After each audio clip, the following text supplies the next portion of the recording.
جو فیملی ہوتی ہے نا یہ تسبیح کی طرح ہوتی ہے. اور ہم نے دیکھا ہے کہ یہ جو ہے نا تسبیح کے اوپر والا حصہ یہ ماں باپ ہوتے ہیں. جب یہ چلے جاتے ہیں نا تو اپنے بھائی بہنوں کو جس طرح تسبیح کے دانے بکھرتے ہیں نا اس طرح بکھرتے دیکھا ہے. جب تک ماں باپ ہیں پہلے تو ان کی برکتیں لینا, اور جب یہ چلے جائیں نا تو یہ دانے بکھرنے مت دینا, جوڑ کے رکھنا اپنی فیملی کو. یہ فیملی یہی تو پیار ہے زندگی میں. تھوڑے سے پیسوں کے لیے بھائی بہن لڑتے ہیں, جائیداد کے لیے بھائی بہن لڑتے ہیں, تھوڑے کاروبار کے لیے لڑتے ہیں. ارے قربان کر دو, کوئی بات نہیں, بھائی کو تھوڑا زیادہ چلا جائے, بہن کے میری بہن کے گھر میں ہی جا رہا ہے نا, یہ تیرا ہے یہ میرا ہے نہ کیا کرے. یہ گھر کی محبتیں آپ کو بہت ساری بیماریوں سے بچاتی ہیں. حدیث پاک میں آتا ہے جس کا مضمون ہے جو چاہتا ہے کہ اس کی زندگی میں اضافہ ہو جائے, عمر میں اضافہ ہو جائے, بری موت سے بچے, اسے چاہیے کہ وہ صلہ رحمی کرے. صلہ رحمی کیا ہے؟ اپنے رشتہ داروں کے ساتھ اچھا سلوک. اور رشتہ داروں میں the closest family member جو ہے وہ بھائی بہن ہیں, وہ ماں باپ ہیں, بیوی بچے ہیں. ارے ان کو چھوڑ کر دنیا سے محبتیں جتا رہے ہو؟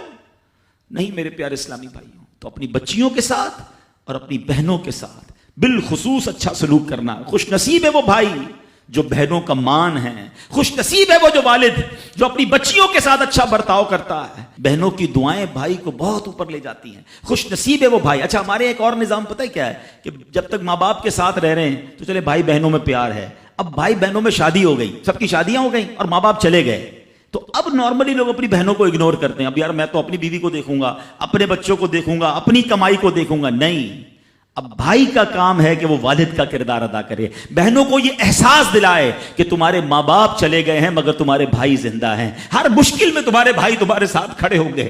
کبھی بہنوں کو یہ ریئلائز مت کرانا کہ وہ اکیلی کہیں کسی پرابلم میں ہو تو وہ اکیلے میں سوچے کہ میرے ماں ہوتی تو میں ماں سے بات کر لیتی, باپ ہوتا تو میں باپ سے کہہ دیتی, بھائی کو کیا کہوں وہ تو سنتا ہی نہیں ہے.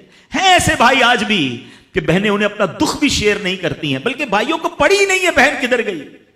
یہ مت کرنا. اگر تم اپنے ماں باپ کی روح خوش کرنا چاہتے ہو نا تو بھائی بہن جڑ کے رہو, بھائی بہنوں میں پیار رکھو. یہ پیسہ سب کچھ نہیں ہے. ارے جو کچھ میرے پاس ہے اگر میرا بھائی بہنوں پہ خرچ ہو جائے تو اس سے اچھی کیا چیز ہے. یہ یاد رکھے جو سوشل میڈیا پہ ہزاروں فرینڈ بنائے بیٹھے نا کہ میرے 5000 فرینڈ تو میرے 10,000 فرینڈ, کسی دن بستر پر پڑو گے نا اسپتال میں تو اس بستر کے کنارے تمہیں تمہارے بھائی بہن ہی نظر آئیں گے.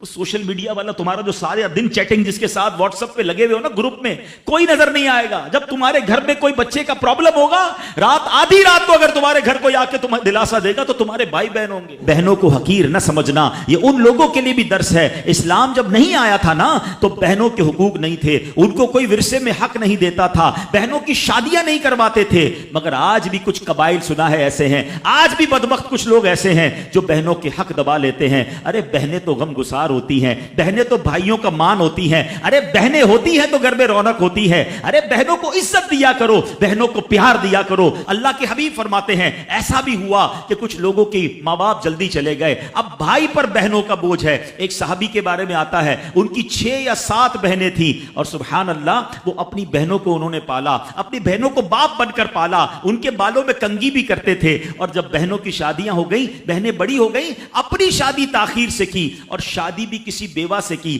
پوچھا گیا کہ کیوں بیوہ سے شادی کی؟ کہا میری بہنوں کو ایک ماں کی حاجت تھی, میں کوئی جوان لڑکی لے آتا تو بہنوں کا کیا ہوتا. اللہ اکبر, یہ صحابہ کا انداز. اور آج جو بہنوں کا حق دباتے ہیں, آج جو بہنوں کو ذلیل کرتے ہیں, نہ کرنا. ہمارا اسلام بہنوں سے محبت کا درس دیتا ہے.